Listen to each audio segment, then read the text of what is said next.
Hi, my name is Serge Mystery and I'm a computer engineer, 4th year, but I didn't want to be one from the beginning.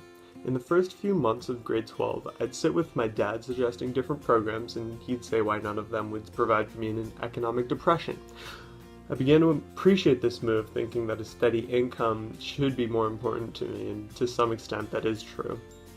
Now that I have a better understanding of the world, it is clear that any currencies in existence is not sustainable. Prices of goods and services are climbing much faster than the minimum wage salary.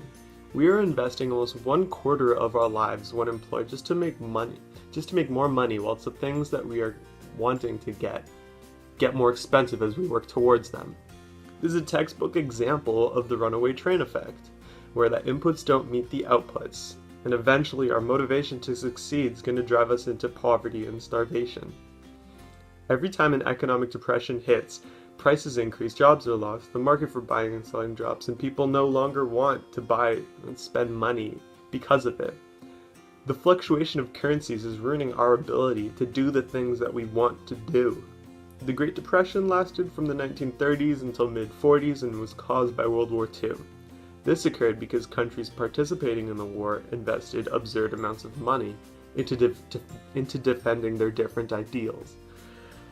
The Great Recession between 2007 and 2010 was caused mostly because of a combination of things, including the influx of wealth from the East and poorly managed mortgages.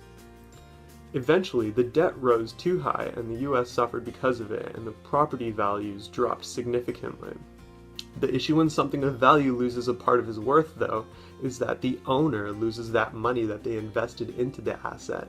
Common knowledge is to not invest into things that depreciate, and in practicing this, we can say we minimize our losses, but the obvious problem is that how can we tie something as permanent to residence, owning a residence, to something as volatile as currency? I'm not suggesting to eliminate currency altogether, but to just somehow control the incessant fluctuation that we have to tolerate right now. Maybe even changing the way some things are bought or sold. For instance, making different markets use different currencies. Some currencies could be fixed and unanimous throughout the globe, while other currencies could be local.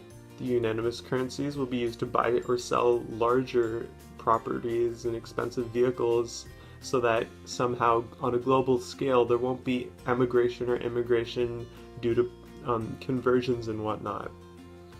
The local currencies could be used to buy or sell goods of everyday value, such as groceries, presents, maybe even health insurance, to accommodate for the different health insurance plans that vary from country to country. Anyways, this is just my opinion, but a clear pattern of fluctuation is visible, and I believe that this problem needs to be addressed immediately before our economy falls to pieces. Thanks for listening.